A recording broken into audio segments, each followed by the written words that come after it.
지금 튀르기예 지진으로 인해서 한 2만 명 넘게 죽었다고 합니다. 또 지금 현재 잔해 속에 20만 명 넘게 깔려 있다고 합니다. 99% 이상이 이슬람이죠. 그래서 모슬렘 국가가 또 그 불쌍한 영혼들이 복음을 받을 수 있도록 우리는 기도로 중보해야 되겠습니다. 정말 선교사가 필요한 시대죠. 오늘은 신앙생활의 기본 8미션 마지막 세 번째입니다. 하나님의 음성 들으시길 바라고 정말 전도자의 삶으로 다시 한번 더 거듭나게 되시기를 바랍니다. 무엇이든지 기본이 되어 있으면 어디서 뭘 하든 그 사람은 인정받습니다. 특히 사회생활 하면서 인사하는 것만 잘해도 나에 대한 사람들의 평가가 달라지죠. 이게 별것 아닌 것 같아도 사회생활의 기름칠하는 아주 중요한 덕목이 됩니다. 이런 걸 잘 모르는 사람은 인사를 아주 대수롭지 않게 여기는데요. 그렇게 살다 보면 오해받는 일이 간간히 생기기도 하고 또 본의 아니게 인간관계에서 삐그덕거리는 그런 소리가 들리기도 하는 것입니다. 이처럼 기본이라는 것이 아주 사소한 것처럼 보이지만 실제로는 매우 중요합니다. 특히 우리 청년들은 잘 새겨들어야 합니다. 특히 돈과 시간 정말 중요합니다. 이 돈과 시간에 대해서는 여러분들이 신뢰를 얻도록 처신해야 합니다. 뭐라고요? 두 가지? 돈과 시간. 인사 잘하는 것은 좋은 이미지 만들 정도로 그치지만 돈과 시간에 대해서 여러분이 신뢰를 얻게 되면 회사에서 여러분에게 중요한 일을 그때부터 맡기게 됩니다. 한마디로 여러분을 진짜 신뢰하게 된다는 말인데요. 이 부분은 복음을 위해서도 그렇게 해야 합니다. 아무리 그리스도 복음을 말하고 전도하려고 해도 이 부분에 있어서 신뢰를 잃게 되면 전도에 큰 타격을 받게 되죠. 이처럼 기본을 갖추는 것이 아주 중요한데요. 신앙생활은 그보다 몇백 배 더 중요합니다. 신앙생활의 기본을 갖추게 되면 일단 하나님께 그는 쓰임받고 주변 사람들에게 아름다운 덕을 끼치며 살게 됩니다. 자, 그럼 신앙생활의 기본이 무엇입니까? 첫째로 나를 살려라. 오늘 메시지 놓치는 분은 여러분 인생을 놓치는 겁니다. 신앙생활 본질 다 놓치는 겁니다. 그래서 졸리는 분은 뒤에 가 서시기를 바라고 어떤 경우에도 오늘 말씀 다 흡입하시기 바랍니다. 굉장히 중요합니다. 또 중요할 때 보면은 안 오는 사람들이 있거든요. 참 그게 성령의 인도를 좀 받아야 되는데요. 첫째로 나를 살려라. 다르게 말씀드리면 나의 영적 상태를 바꾸라는 것인데 이것이 응답 중에서도 가장 중요한 응답입니다. 여러분의 가정이 아무리 어려워도 괜찮습니다. 나만 살아나면 가정은 회복될 거니까. 나만 문제 안 되면 아무것도 문제 안 되는데요. 내가 문제가 된다고 하니 가정이 문제가 됩니다. 시험해 보셔도 됩니다. 집안이 완전히 사면초가인데 나는 아무 문제 없어. 우리 집의 주인은 하나님이시야 라고 주님을 주인으로 모시기 시작하면 계속해서 하나님이 만들어 가십니다. 그러므로 상태가 매우 중요합니다. 복음이 모든 것이구나. 이런 상태. 정말 전도하며 살고 싶다. 이런 생각이 드는 상태 가지고 있어야 합니다. 상태가 정말 중요합니다. 그래, 교회를 어렵게 하는 자가 많은데 나는 교회를 살리는 자가 되어야겠다. 100% 순종해야지. 이런 생각을 가지고 사는 것이 중요한데요. 이런 신자는 내 고집, 내 주장이 없는 상태죠. 정말 깨끗한 상태인데 한마디로 하나님의 절대 주권을 진짜 믿는 영적 상태입니다. 자, 그러면 나를 살리기 위해 어떻게 해야 될까요? 첫째로 말씀의 흐름을 가져야 합니다. 하나님이 주신 방법입니다. 이것이 나를 살리는 기본 중에 가장 중요한 기본이죠. 영적 상태는 엉망인데 돈이 많다? 그 자체가 화가 되고 재앙이 됩니다. 그 돈 때문에 그 영혼이 창조주를 잃어버리는 거죠. 인식도 못하고 삽니다. 이것을 바울은 너무 잘 알고 있었기 때문에 그는 이렇게 고백했습니다. 빌립보 교회를 향해 외쳤죠. 너희들은 육체를 신뢰하느냐? 이 육체는 우리 뭐 배경도 있고 돈도 있고 우리 잘난 거 있고 다 그런 걸 포함하죠. 너희들은 육체를 신뢰하느냐? 그렇다면 나도 육체가 제법 신뢰할 만한데 누가 더 대단한지 우리 한번 비교해 볼까? 나는 8일 만에 할례를 받고, 완전한 이스라엘이란 뜻이죠. 나는 8일 만에 할례를 받고 이스라엘 족속이요 베냐민 지파요 히브리인 중에 히브리인이요 또 최고 지도자인 바리새인이요 율법의 의로는 흠이 없는 자로다. 거기다가 플러스 나는 로마 시민권자다. 진짜 대단한 배경을 가졌다는 것입니다. 그러나 무엇이든지 내게 유익하던 이 모든 것을 이제 나는 해로 여기며 배설물로 여기노라. 이유는 내가 그리스도를 얻고 그 안에서 발견되기를 원하기 때문이다. 여러분, 이 땅에 있는 이 지구에 존재하는 아직도 땅속에 들어있어서 발굴되지 않은 것까지 모든 보석은 그 주인이 하나님이십니다. 이 땅에 있는 모든 집과 모든 땅의 주인도 하나님이시요 모든 돈의 주인도 하나님이십니다. 여러분이 주인이라 생각하지 마세요. 한 달 벌었던 돈도 여러분 거 아닙니다. 100% 하나님 겁니다. 그 가운데 먹어도 되는 게 있고 먹어서는 안 되는 게 있고 이렇게 구분해 놓으신 거죠. 그러므로 돈을 많이 벌려고 하기 전에 먼저 여러분의 영적 상태 만들어 놓아야 합니다. 할렐루야. 영적 상태 만들어 놓으시길 바랍니다. 복음이 흐르는 영적 상태, 강단이 매일 흐르는 영적 상태 만들어 놔야 합니다. 그렇게만 하면 여러분의 영혼 속에는 하나님의 절대 계획이 흐르고 하나님의 절대 목표, 절대 예정 흐르게 돼 있습니다. 이것이 나를 살리는 첫 번째 미션이죠. 그러므로 이 부분은 아무리 강조해도 지나치지 않을 만큼 중요한 것입니다. 두 번째로 나를 살리는 비밀은 말씀의 실현입니다. 지금 3주째 말씀드렸는데 못 외우시면 좀 곤란합니다. 하나님의 말씀은 실현되어집니다. 여러분, 이스라엘 땅을 지도를 보시면요, 저 위에 갈릴리 바다에 있는 바닷물이 요단강을 타고 쭉 내려오다가 제일 끝에 가서 사해바다로 들어갑니다. 사해바다는 더 나갈 곳이 없죠. 거기에 고여서 썩어가는 것입니다. 하나님의 말씀은 사해바다처럼 고여있다 썩어버리는 것이 아니라 계속 흘러가면서 실현되어지는 성격이 있습니다.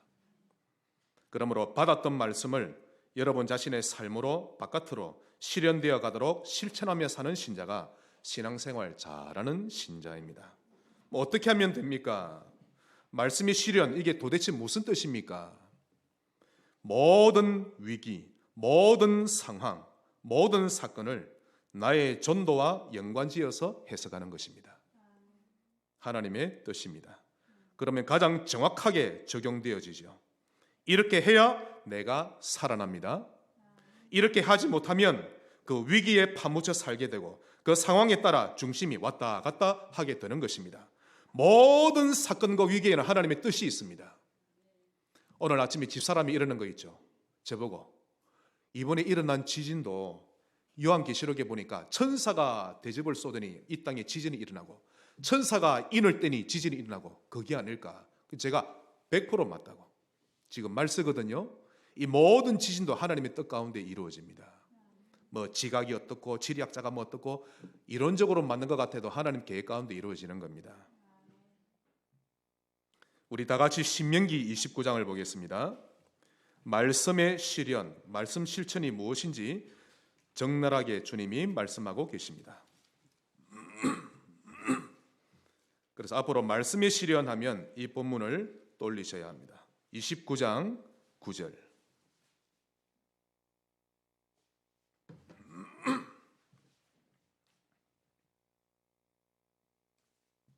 하나님께서 모세에게 중요한 말씀을 다 하시고 난 이후에 항상 이렇게 말씀합니다.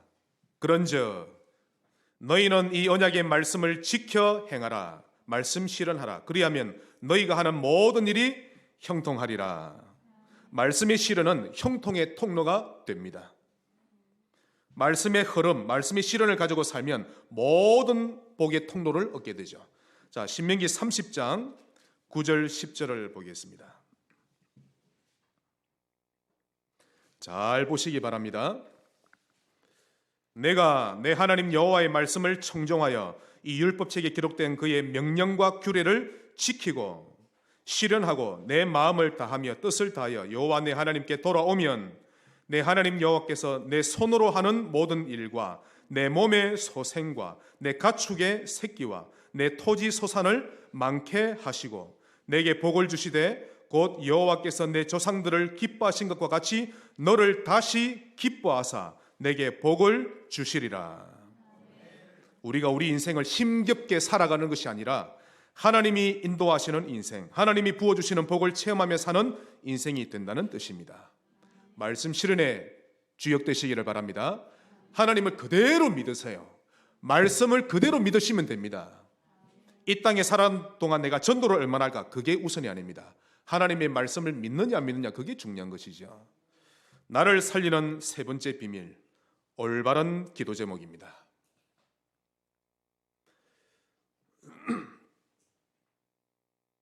40일 동안 밤낮으로 소리 지르고 이스라엘을 저주하던 골리앗을 다윗이 들어가서 단번에 쓰러뜨리고 자기의 골리앗 허리에 있던 칼을 빼어서 골리앗 머리를 자르죠. 그리고는 그거를 찍어서 가지고 옵니다. 그 들기 힘든 거를 다윗이 얼마나 힘이 셌던지 17세 소년이 쫙 들고 와서 사울 왕 앞에 섭니다. 그때 사울이 물어보죠. 너는 누구의 아들이냐? 그때 다윗이 말합니다. 네, 저는 주의 종 베들레헴, 자기가 태어난 곳이죠. 베들레헴 사람 이새의 아들이니이다. 우리 렘넌트들이 성공하거나 멋진 어른이 되면 세 부류가 높임을 받게 됩니다. 첫째는 누구시죠? 하나님. 하나님이 영광을 받으시고, 두 번째는 고향이 높임을 받게 되고, 셋째는 부모님이 높임을 받게 됩니다. 내가 지금 하고 있는 기도가 하나님이 진정 원하시고 기뻐하시는 기도 제목이 맞구나 하는 생각이 들면요, 진짜 행복합니다. 그런 기도를 하기만 해도 하나님이 영광을 받으시고 기뻐하시죠. 기도만 잘해도 하나님이 영광 받으십니다. 기도 잘하시기 바랍니다. 문제 왔을 때 문제 속에 빠지면 하나님이 수치를 당하십니다. 오히려 거기서 하나님의 뜻을 찾아내고 올바른 기도 제목을 찾아낸다면 하나님은 여러분을 통해 영광을 받으십니다. 기도 제목이 올바르게 되시기 바랍니다. 마태복음 6장 33절, 너희는 제일 먼저 그의 나라와 그의 의를 구하라. 이 기도가 여러분의 기도 되시기를 바랍니다. 그리하면 이 모든 것을 너희에게 더하여 주시리라. 더 이상 이 부분에 대해서 설교할 필요가 없습니다. 기도 제목 다 나왔으니까요. 마태복음 6장 10절, 나라가 임하옵시며 라고 기도하라. 모든 산업인들의 진정한 기도요, 산업의 목표가 되시기를 바랍니다. 나를 살리는 네 번째 비밀, 삼오늘과 개인 전도. 이종 목사의 말이 아닙니다. 자, 삼오늘이 무슨 뜻입니까? 언제든지 어디서든지 매일 항상 무슨 일이든지 여러분 혼자서 말씀에서 답을 찾아낼 줄 알고, 혼자서 기도하며 힘을 얻을 줄 알고, 혼자 여러분의 삶에서 여러분 스케줄 속에서 나의 전도를 찾아내면서 살아갈 줄 아는 것입니다. 이렇게 되는 것을 개인화라고 하죠. 아침에 눈을 뜨자마자 삼오늘 하시기 바랍니다. 이것이 나를 살리는 비밀입니다. 이렇게만 되어질 수 있다면 그는 성령의 인도를 정확하게 받게 되는 것입니다. 누가 뭐라 해도 나를 살려내야 합니다. 저를 따라합시다. 남 탓하지 않겠습니다. 남 탓을 하지 마세요. 내 아내 때문에 내가 남편을 잘못 만나서, 내 자식 때문에 아니라니까요. 직장 상사 때문에 아니라니까요. 내만 살면 하나님이 환경을 바꾸어버립니다. 내가 살기를 바라십니다. 우리 시어머니 때문에, 남편 때문에 내가 노이로제 걸릴 것 같아요. 아니라니까요. 하나님이 힘을 주시면 다 살아나는 것입니다. 누가 뭐라 해도 나를 살려낼 수 있어야 합니다. 단 올바른 방법으로, 복음과 강단으로 그래야 하는 것이죠. 큰 두 번째입니다. 우리 첫 번째는 나를 살리는 것이죠. 큰 두 번째는 눈을 들어 밭을 보라. 영적 상태가 바뀌었다는 것은 한마디로 드디어 볼 것이 보여지고 들을 것이 들려졌다라는 뜻입니다. 눈과 귀가 열린 것이죠. 자식이 철없을 때는 불평이 많고 불만이 많고 부모에게 요구하는 게 많죠. 하지만 결혼해서 아이를 낳고 키워보고 아이들이 애를 먹이기도 하고 또 경제 활동하면서 쪼달려 보기도 하고 빚을 지기도 하고 빌려보기도 하고 그러다 보면 자동적으로 부모의 마음이 이해가 되고 철들기 시작하는데요. 그때부터 부모에 대한 말이 달라지고 행동이 달라지는 것입니다. 그래서 어두워졌던 눈이 어느 날 떠있는 것이죠. 아무튼 육신적인 일이든 영적인 일이든 눈이 열려야 그 다음 일이 되는 것입니다. 아무리 귀에 대고 말을 해도 눈이 안 열리면요 철이 안 든 겁니다. 관심을 정말 전도해 두면 참 좋겠는데요. 한번 따라합시다. 전도, 사람 살리는 일입니다. 여러분이 존재하는 이유고요. 과거가 어땠든 뭘 잘 못 살아왔든 아무 상관이 없는데 저는 오히려 잘 못 살아왔던 사람이 더 좋습니다. 오히려 그런 사람이 복음을 받으면 더 생명 걸고 전도합니다. 아무 일 없는 사람이 늘 태평이죠. 진짜 그런 사람이 복음을 받으면요 더 생명 걸죠. 아쉽게도 대부분의 신자들이 다른 것에 관심이 더 많습니다. 눈을 들어 밭을 자세히 볼 수 있는 전도자가 필요합니다. 그래서 눈을 들어 밭을 보라. 그 첫 번째는 문입니다. 문. 전도의 문을 찾고 발견하는 것이죠. 제가 어릴 때는 국민학교죠.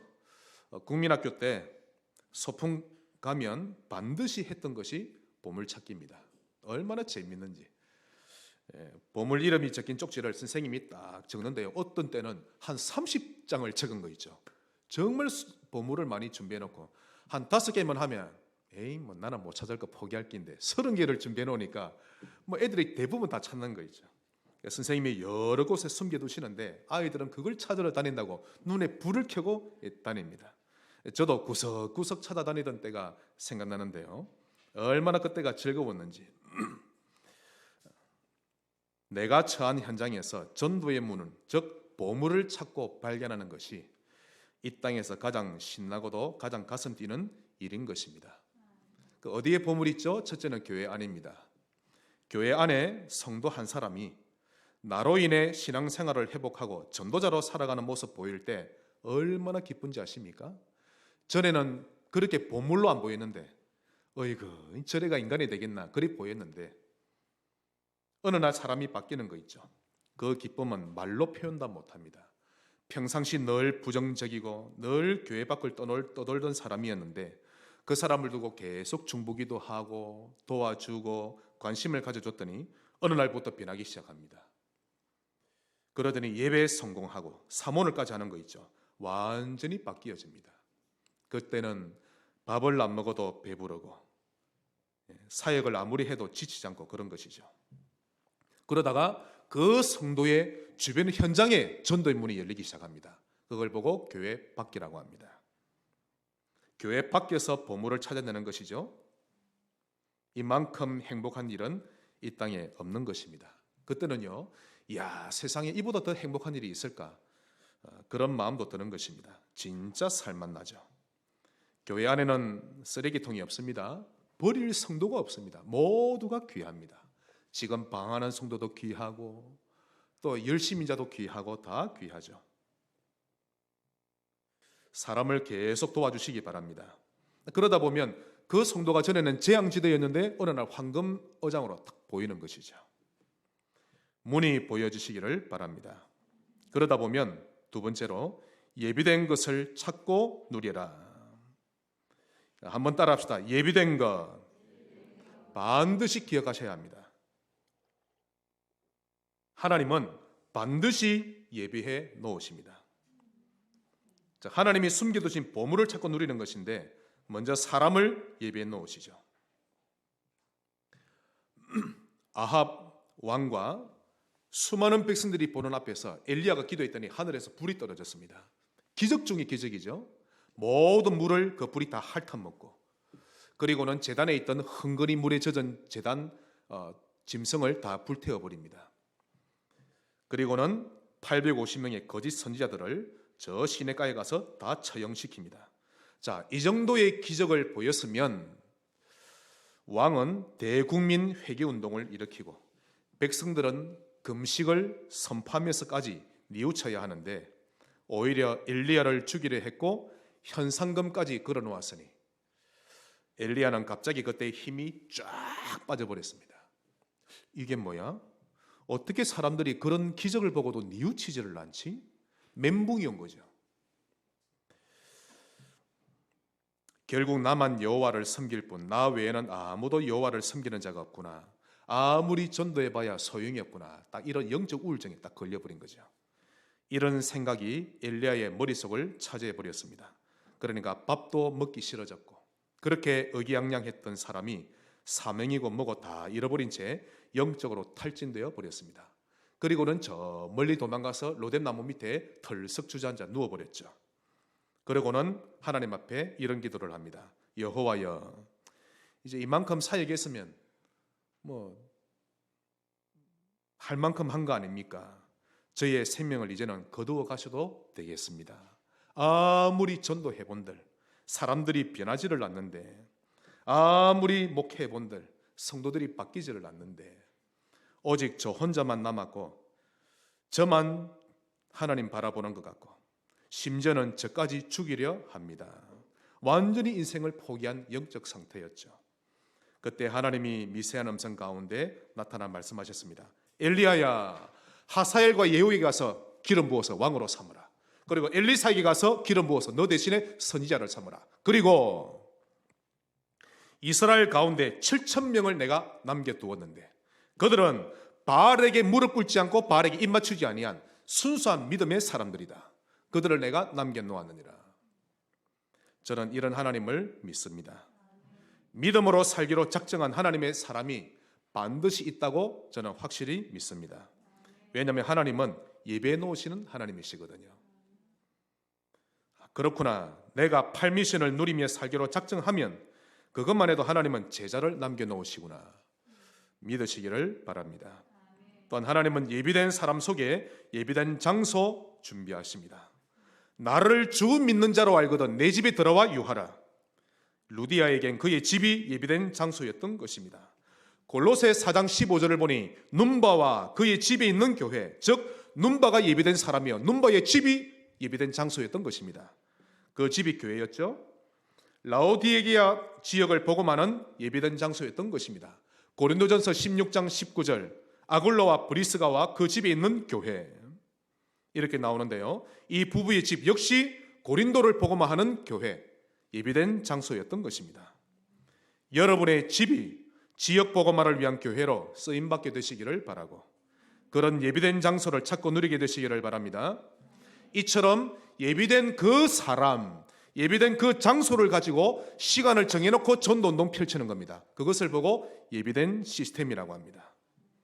반드시 기억하셔야 합니다. 하나님은 예비하시고 예비해 놓으십니다. 마지막 큰 세 번째입니다. 자, 첫 번째는 뭐였죠? 나를 살려라. 그게 네 가지였습니다. 두 번째는요, 눈을 들어 밭을 보라. 문과 예비된 것을 보는 것입니다. 찾고 누리죠. 마지막 세 번째, 아름다운 마무리.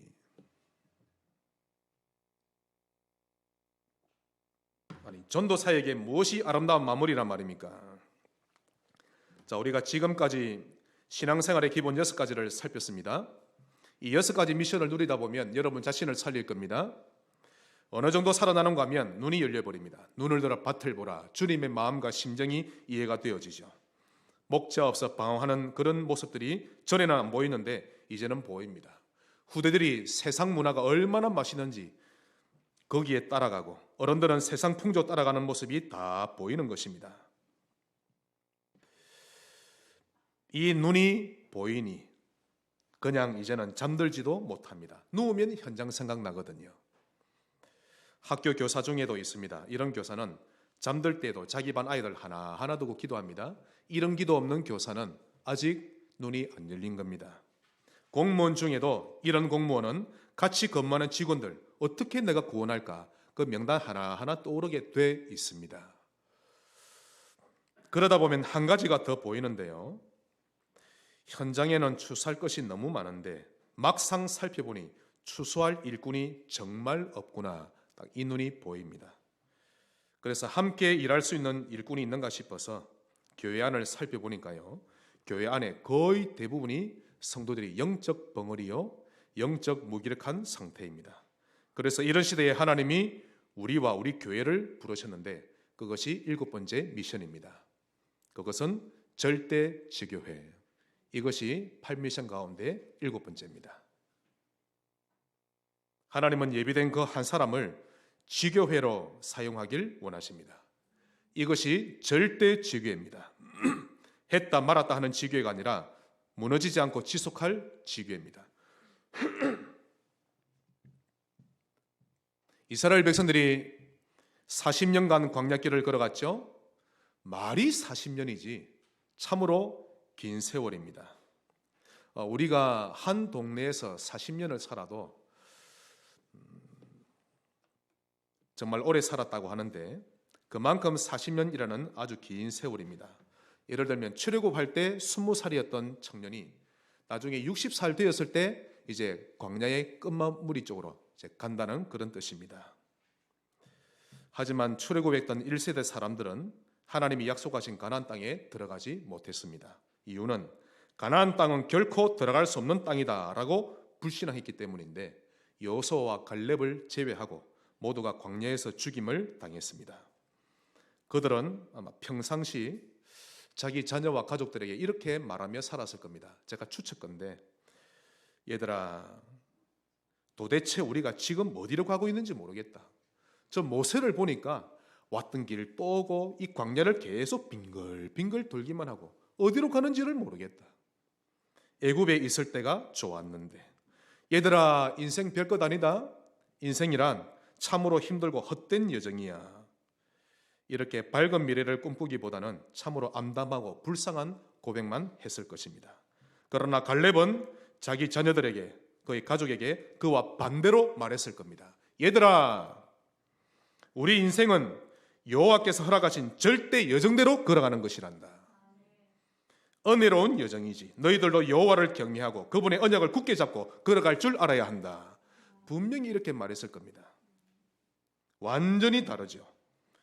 일부러 긍정적인 말을 한 것이 아니라 약속을 믿는 고백이었던 것입니다. 이처럼 이유를 아는 사람이 모여서 전도운동하는 곳이 지교회입니다.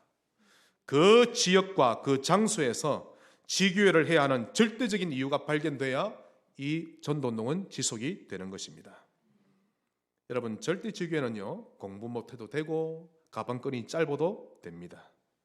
과거가 죄투성이어도 되고요. 오히려 그런 사람이 전도 더 잘합니다. 정말 더 생명 걸고 전합니다. 죄 많은 곳에 은혜가 넘치더라. 그러므로 오직 복음, 오직 전도 이렇게 결론난 사람이면 누구든지 전도자가 될 수 있습니다. 그런 자를 중심으로 해서 지교회를 세운다면 그것이 절대 지교회가 되어지는 것이죠. 이것이 7번째 미션입니다.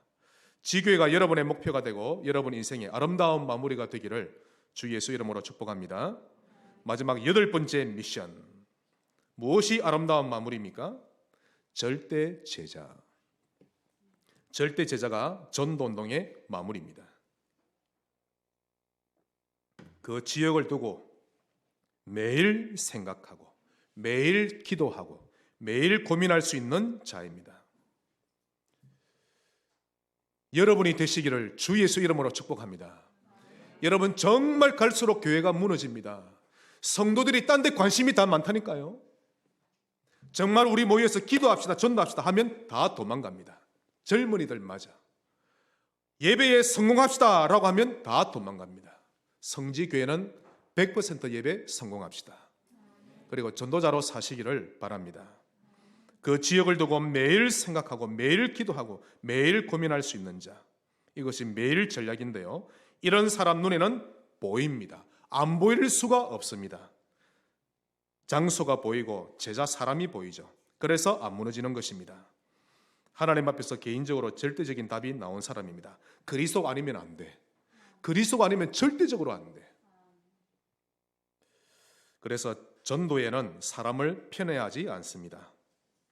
제가 복음 전하다 보니까요, 인생을 거의 포기할 정도로 죽음의 문턱 앞에 왔던 사람이 있는데 그가 복음을 받고 전도자로 완전히 바뀐 사람이 있고, 또 그 사람에겐 그리 어려운 순간이 별로 없는데도 복음을 위해 살겠노라 결론 낸 사람도 제가 만나봤습니다. 참 다 귀하죠.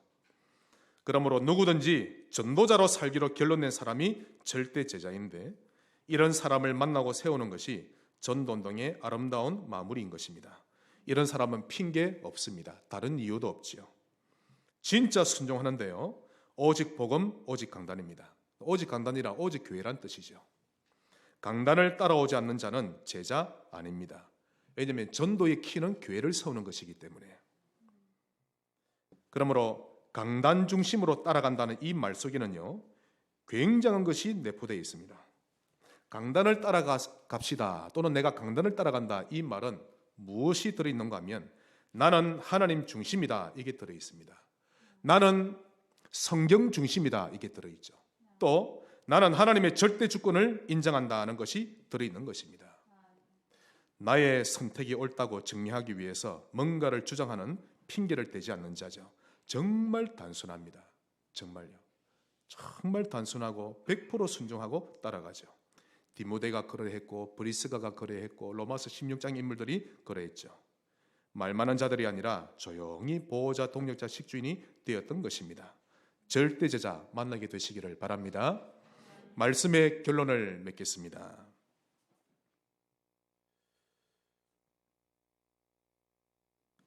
우리의 모든 삶에서 일어나는 일들은 대인관계든 대물관계든 영적인 것과 관련되어 있음을 항상 기억하셔야 합니다. 다시 말해서 영적 싸움할 준비가 항상 되어 있어야 한다는 말입니다. 우연히 일어난 게 아니라 영적인 게 개입되어 있죠. 예를 들어서 다락방 하기로 약속되어 있었는데 갑자기 집안에 문제가 생긴다든지, 예배에 승리하기로 결단했는데 갑자기 자동차에 고장이 난다든지, 사람이 연관되어 있든지 물건이 연관되어 있든지 그 사건에는 영적인 존재가 개입되어 있을 가능성 큽니다. 특히 우상숭배 많이 하던 집안 출신이라면 더더욱 명심해야 합니다. 사단은요, 좀처럼 그 사람을 내버려 두지 않으려고 합니다.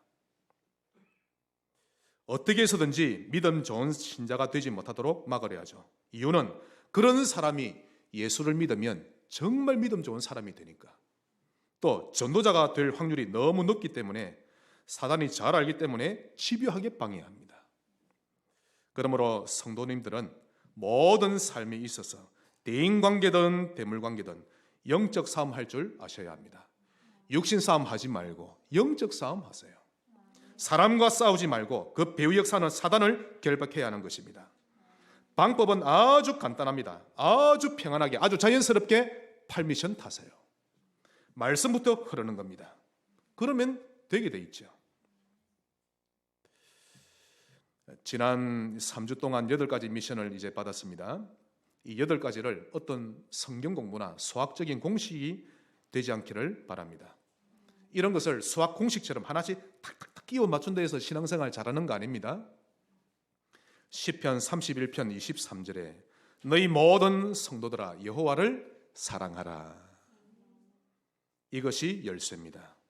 팔미션 누리는 열쇠. 진짜 하나님을 사랑하면 자연스럽게 나오게 되는 모습이 팔미션인 것입니다. 하나님을 사랑할 줄 아느니 예배가 2, 3순위가 되고 성경 중심이 아니라 내 생각이 기준이 되어 살아가게 되는 것입니다. 하나님을 사랑하는 자는 하나님을 두려워합니다. 그분을 사랑하지 않으니 신앙생활을 예사로 여기고 교회도 나왔다 말았다는 것이죠. 그러므로 한 가지만 잘하면 됩니다. 신명기 6장 4절로 5절. 이스라엘아 들으라. 우리 하나님 여호와는 오직 유일한 여호와이시니 너는 마음을 다하고 뜻을 다하고 힘을 다하여 내 하나님 여호와를 사랑하라. 하나님이 최우선이 되기를 바라고 하나님이 모든 것 되시기를 바랍니다. 이런 영적 상태가 최고의 상태입니다. 이런 사람은 팔미션을 다 이룬 것이나 마찬가지죠. 이런 사람은 시키지 않아도 말씀을 마음에 새기려 하고 나의 전도를 가지며 살게 되어 있는 것입니다. 이런 사람은 100% 교회 중심으로 살게 되어 있습니다. 나 중심으로 살지 않죠. 평상시 선택하는 것과 결정하는 것 보면 대부분에 알 수 있는 것입니다. 진실로 하나님을 사랑하는 신자 되시기를 주 예수 이름으로 축복합니다. 하나님께 감사드립니다. 팔미션 누리는 신자 되게 하옵소서. 예수님 이름으로 기도합니다.